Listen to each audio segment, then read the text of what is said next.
When we think of World War II's atrocities, the Nazis usually come to mind first. But Japan also played a role in a real life horror show, especially in Manchuria, China, from 1932 to 1945. And unlike the Nazis, many of those behind these crimes got away scot free. Kind of like acing a test after burning down the science lab. At the heart of this dark history was Unit 731, a secret group hiding behind official sounding name Epidemic Prevention and Water Supply Unit of the Kwantung Army. The name was a cover for something far darker. Based in Pingfan, Manchuria, this so-called research facility was a site of unimaginable cruelty, where General Shiro Ishii and his team of unethical scientists carried out horrific experiments on thousands of prisoners, including Chinese, Koreans, Russians, and even some allied POWs. The research no one signed up for. Unit 731's focus was on biological warfare, and their methods were nothing short of monstrous. Prisoners were deliberately infected with deadly diseases like bubonic plague, anthrax, and cholera.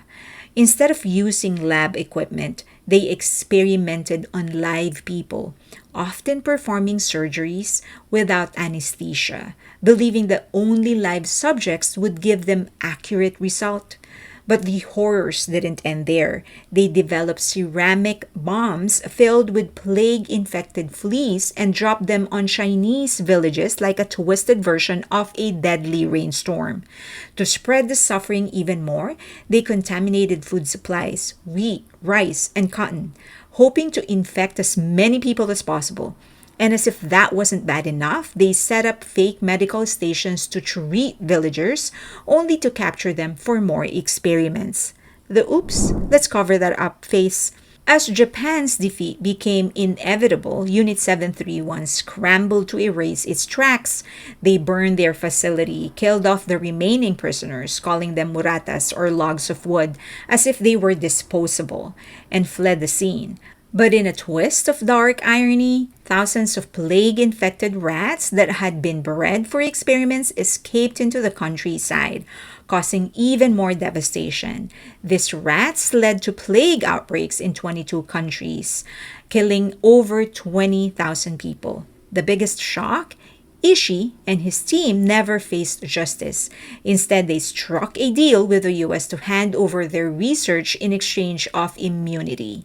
Yes, the US decided their research could be useful and let them off the hook. Many of these men went on to have successful careers in medicine, academics, and even government, while the rest of the world moved on as if nothing happened. The fight for truth.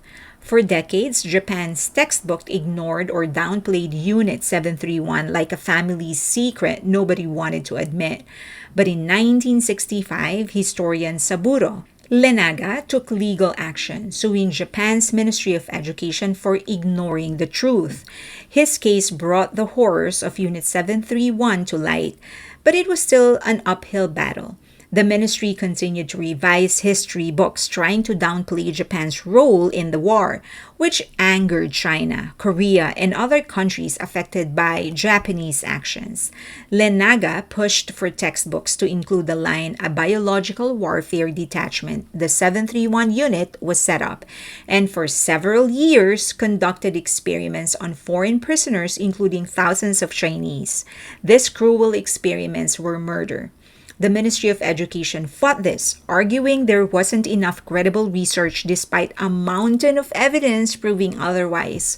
In 1997, Japan's Supreme Court sided with Lenaga, but the ministry still controlled textbook approval, meaning the debate over Japan's wartime crimes continues. History's worst science fair reminder. Unit 731 is a chilling reminder of the horrors that can happen when science is stripped of ethics. It shows how unchecked power and the humanization can lead to unimaginable suffering. While Japan and China continue to control their complicated history, one thing is certain. Facing the past, no matter how ugly, is the only way to ensure history doesn't repeat itself. And maybe, just maybe, We can agree that science fairs should stick to safe experiments, like baking soda volcanoes.